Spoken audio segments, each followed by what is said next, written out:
If you ask what the most important thing in chess is, almost every amateur will tell you that chess is 99% tactics. You'll also see that in some books, in magazines, and on internet chess sites. However, if this were true, then studying the slow buildup of positional chess would be a waste of time. And if this were true, tacticians would always beat positional players. And if this was true, chess engines would always beat humans. Oh, wait, they do always beat humans. Okay, I'll admit that if you can search through 200 million positions a second, then you don't have to study positional chess. But for those of us that can't, meaning every person on Earth, and for those of us that want to improve our game, then positional skills are a must. In the next several lectures, I'll be discussing every aspect of positional chess and overall chess strategy. That will include the positional nature of the rooks, bishops, knights, and pawns, and it will include statics, dynamics, and ultimately the study of imbalances. As we work our way through this material, you'll discover that tactics and combinations usually are born from positional strength. In other words, everything in chess is interconnected, and knowing one aspect of the game while ignoring others will ensure that you'll never reach your chess potential. You'll never look at a subtle brilliancy and understand why the grandmasters are fawning over the game, and you'll ultimately miss the full chess experience. We're going to start with rooks, which are the most difficult pieces to get into play. The reason is obvious. They start out in a corner, and since center pawns are the first to move, the rooks can only escape their cage after all the other pieces were moved out of the way. Since rooks are the second most powerful pieces on the board, you really want to make sure they get into the game. And the only way to do this is to create an open file for them, or, if such a file already exists, to drag your rook to it, making sure that your rooks will have a role in the scheme of things. The creation of a half-open file or an open file is unsurprisingly a crucial part of most chess openings. Sadly, a lot of players tend to get their knights and bishops out, which of course is a very good thing, but they completely ignore the rooks, thinking that somehow those pieces will eventually find a way to make a mark on the game. However, the pieces aren't playing the game. You are. And if you don't help the rooks find a proper home, who will? Here's a common example of seemingly good moves that actually show complete disdain towards the rooks. D4, that's a good move. D5. E3, oh, well, I don't know why you need to do it, but it's okay. Knight F6. Knight C3. Nothing special, right? Let's play over those moves again, but this time I'm going to explain White's moves from the perspective of the amateur who played them. D4, and remember, I'm speaking as an amateur. I'm freeing my C1 bishop and my queen, and I'm also gaining central space and controlling the C5 and E5 squares. Black plays D5, White plays E3. I'm freeing my F1 bishop, defending my D4 pawn, and once I move my kingside bishop and knight, I'll be able to castle. Knight F6, Knight C3. I developed a piece, challenged Black's control over E4, and placed pressure on D5. Okay. White's moves, and this is me speaking, seem to be perfectly reasonable, and his explanations as to why he played his moves show that he's a thoughtful, somewhat experienced player. So what's the problem? Well, let's go through those moves one more time, and I'll point out why White's thinking is flawed. D4. Along with E4, this is White's most popular move. White's explanation of what this move does was right on. D5, E3. Of course this is playable, but it blocks the C1 bishop's C1, H6 diagonal for no reason whatsoever, and also fails to develop a piece. knight f6, knight c3. Developing a piece and placing pressure on d5 and e4. How bad can that be? Well, the reason it is fine, but there's a problem. It blocks the c2 pawn, and in doing so, left white's a1 rook out of the party. Take a look at white's queenside pieces. The bishop can only move to d2, which isn't a very good square at all, and white's queen is also crunched in there by the pawn structure. But the rook on a1 reminds me of Edgar Allan Poe's short story, The Cask of Amontillado, which features a person chained to a wall in a basement, which is then permanently blocked by bricks and mortar. Now look at that rook. What's it going to do? How is it going to help white in the coming battle? Let's move the knight back to b1 and see if we can do something that not only increases white's control over the center, but also will eventually make the rook a happier, healthier piece. c4. This move gains queenside space. It places pressure on d5, and it also shows compassion towards the a1 rook. I'll explain the comment about the rook in a moment. e6. Note that if he decided to take, he just helps you develop a piece in one move with bishop takes c4. So he would be quite pleased with that. So instead he just guards his pawn. Now knight c3. When white played his knight to c3, leaving the pawn on c2, the knight was the only unit attacking d5. But after c4, the knight on c3 creates far more serious central pressure by hitting d5 with two white pieces, the knight and the pawn. Bishop e7, knight f3, castles, bishop d2, just normal developing moves, knight b d7, and now rook to c1. Look at the rook. Instead of being trapped, it's now on a half-open file. At any moment, white can capture this pawn here, and the file will be open, and the rook will be in the game. If you left the pawn on c2, none of that could have happened. Here's another common example of the creation of an open file for one's rook. Black hasn't played the opening very well, and the result is a passive position. Compare the range of both of white's bishops to black's. Just sad, really. White's knights and bishops are doing a good job, but white's rooks want to help out the rest of its army. They want and need an open file. And so white's next move should make perfect sense. f4. The move gains kingside space, plays with the idea of perhaps pushing the pawn again, gaining tremendous space, and also is eyeing a well-timed f takes e5 when the f-file is open for white's rook. In that case, the rook would x-ray through the f6 knight to f7, joining with white's c4 bishop in pressuring that vulnerable point. A second ago, the f1 rook was doing nothing. And you could say in many cases, well, I don't have any files, so what can I do? Well, the files aren't just there magically. You have to create them. And so what we're doing is we're insisting that our rooks get in the game. And by f4, we're doing just that. Okay, so the rooks have a file. Why is that so important? We've already seen that a half-open file gives the rook a bit of room. But is that all there is to it? No, it's not.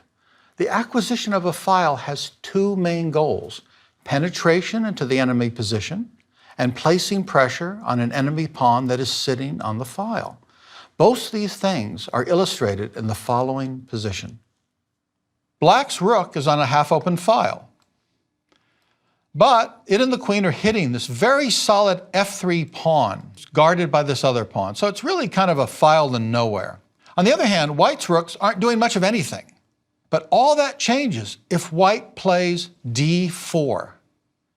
This simple pawn advance, which threatens black's e5 pawn, kickstarts the d1 rook, which is striving to turn the d file into a road that leads deep into the enemy position. That one simple move does all that. If black protects his pawn by d6, then d takes e5, d takes e5, rook to d7. And white's rook, which appeared to be sleeping a couple moves ago, has now leapt into the 7th rank, not only threatening the b7 pawn, but also pinning the bishop to the queen. Since queen e6 now would allow rook takes b7 when you're up material, he would probably play b5, guarding his pawn, but that would be a mistake because then knight d5. And suddenly we have the knight and the rook both attacking the bishop. The bishop can't move because the rook would take the queen. So he goes rook fe8. Now he's just hanging on for dear life. And now white adds to the pressure. He goes rook d1, in effect doubling on this whole file. A second ago, again, the rooks were dead in the water, and now they've dominated the whole board. Black moves his rook. White gets ready to come in. Black comes down thinking, well, if he can do it, I can do it. And white goes queen to b3, not only attacking this rook, but actually setting some tactics up along this diagonal where the king and the queen reside. Black realizes he made a mistake and retreats. Rook takes e7, rook takes, and knight takes. And what's happened is you're in check, but he can't take it because this is a pin along this line. And so what's going to happen is he has to move the king. White would be happy to trade here and gobble the final rook. And suddenly, white is a rook and a knight ahead, and black needs to go home. It's hopeless. All of that from a simple move with your pawn, creating a file for your rook, and from that point on, it was downhill for black. This one example showed us how to open a file, the creation of pressure against an enemy pawn, the power of penetrating into the enemy position, especially on the 7th rank, doubling rooks, and various tactical themes such as double attack, forks, pins, and discover attack. Now that you have a small taste of doubled rooks and a 7th rank beatdown, let's take a closer look at both these extremely important strategies. The idea of doubled rooks is quite simple. If one rook on a file is causing your opponent a great deal of pain, imagine what 2 rooks on the file will feel like. I'll add one more thing to the doubling concept. Since the queen can move like a rook, one can also double with a queen-rook combo, as we'll see in our next example. Though we'll study pawns in greater depth in the next lecture, I'll share an important concept concerning pawns in space. A line of pawns should be viewed in the same way a fence is viewed. It shows the boundaries between your territory and the opponent's territory. Thus, everything behind your pawns is your territory, and that's how space in chess is delineated. In our present position, white has space in every sector of the board. His queen and rook are doubled on the d file, but d6 seems to be firmly defended. White played knight d5, a perfectly reasonable move. It hits the e7 pawn, really causes some problems. So black decided to hack it off. E takes d5. It's odd. Most people say that you should capture towards the center, and most of the time you should with your pawns. Take towards the center, which would mean you would have taken with the c pawn. But in this case, by taking the other way, we've opened this file and made e7 a huge problem. We're now going to pile on that one particular pawn until we can hopefully win it. Black has to defend the pawn. White continues, beating down on it. At this point, black didn't know what to do. If he tries to guard it with the king, queen e2, and you're just overwhelmed. It's guarded twice, but attacked 3 times, and you're going to lose it anyway. So he said, I might as well get some counterplay. I have to fight back. So he plays b5. Rook takes. The rook's captured, and now the knight's hanging. So the knight moves. He takes on b5. The rook takes. And now queen to b2. And what this does is it pins the knight along this diagonal. So the knight can't move. But if the king were to move, then nothing would be guarding this knight. So 2 pieces are immediately incapacitated by this one queen move. Black plays a move like this, h6, g4. Suddenly, the threat is g5, just winning the knight, since the knight can't move away. So after g4, he had no choice at all. He had to play the atrocious-looking g5, and white insisted. h4. And I'm sure black was absolutely horrified. He played king g6, getting out of that pin. Of course, if he took either way, g5, and there goes the knight and the king with it. So he really had no choice. So we got king g6. Bishop e4 check. Knight takes e4. h5 check.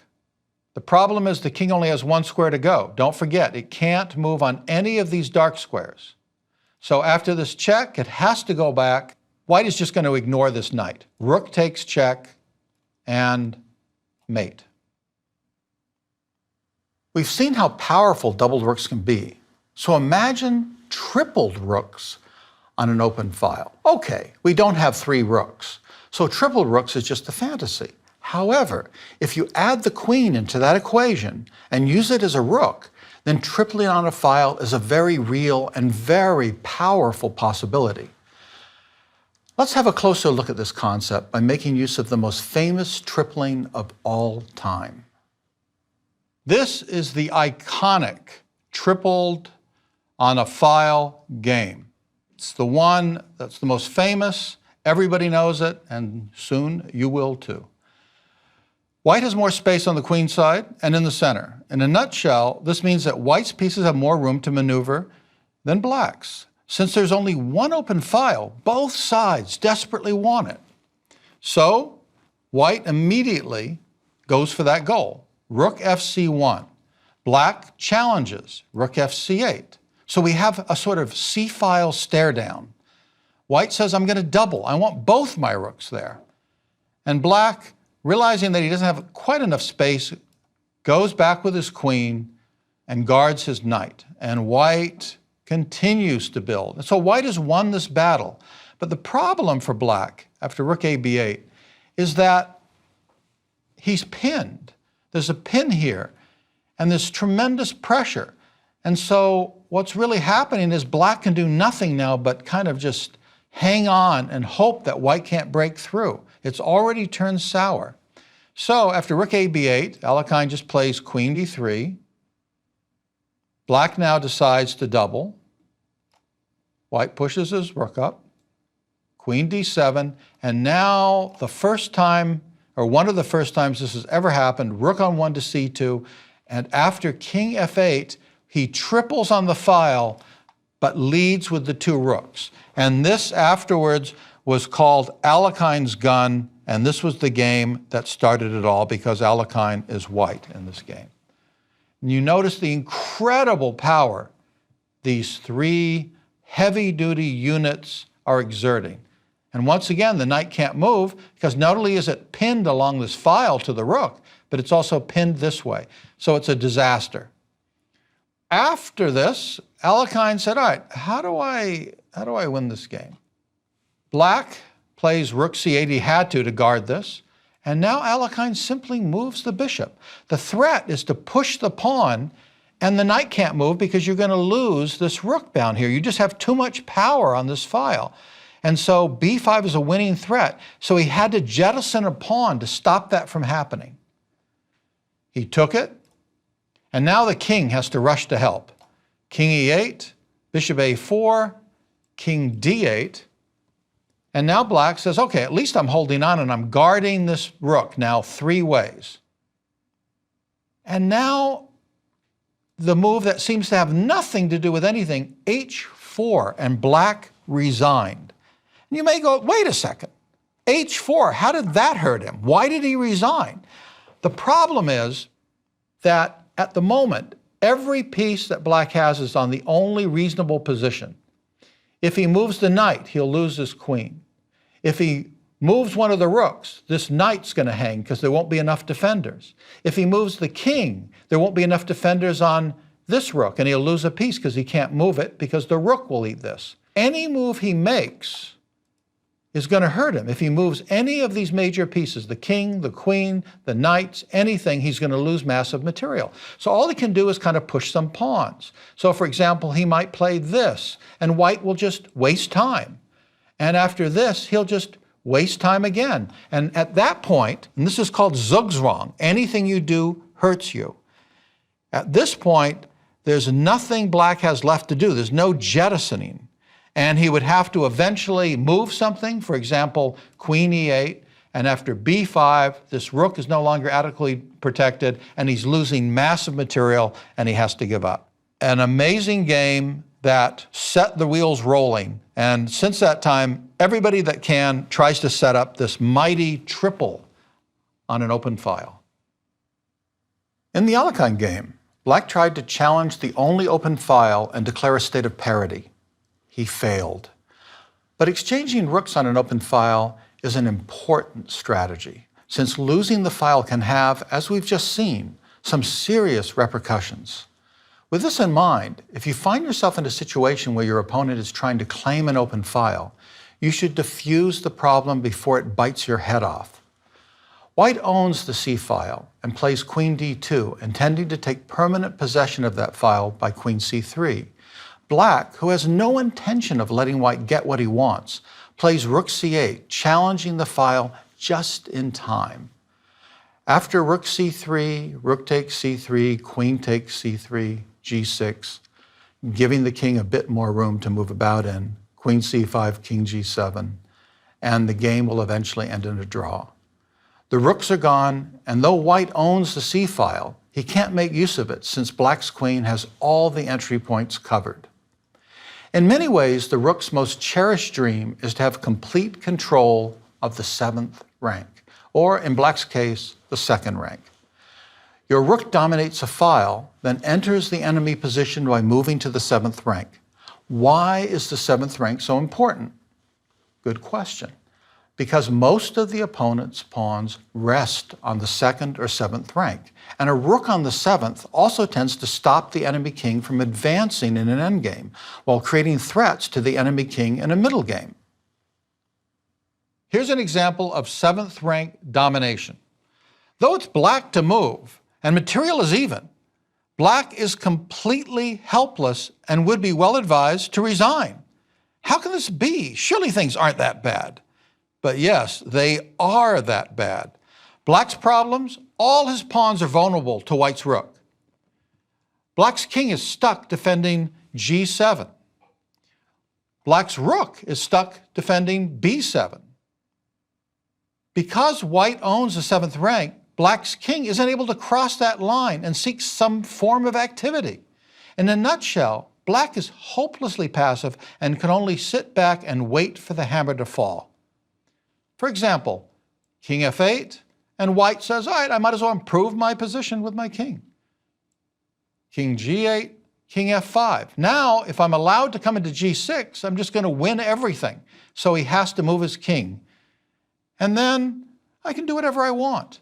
f4, the guy is running out of moves already. King h8, king g6, and now all his pawns are going to die, and it's over. Nothing is possible for black. He just sits here and waits to die. That's how powerful getting a rook on the 7th rank is. Since the rook on the 7th rank tends to be really, really strong, imagine if you double on that rank.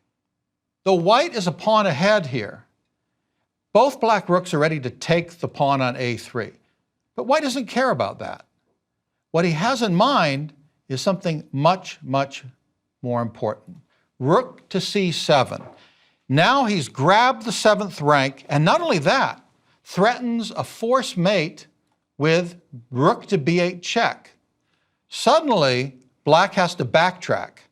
So he whimpers back to the back rank to stop this, and now the other rook goes to the 7th rank. 2 pigs on the 7th rank. In fact, many people call it that. When you have 2 rooks there, it's pigs on the 7th. So what's he going to do? He'll take this pawn, and then you just start eating and eating. That's why it's called pigs. And eating. And once the king moves, you can do pretty much anything. For example, h6. And now in this position, there's nothing that can stop. For example, let's say he pushes this pawn, the following mate. Mate. The pigs end up not only winning all the pawns, but checkmating the enemy king. You now know how to open a file, how to penetrate on it, and how to take up shop on the 7th rank. It's clear that files are great, but before you put serious effort into owning one, make sure it takes you to where you want to go.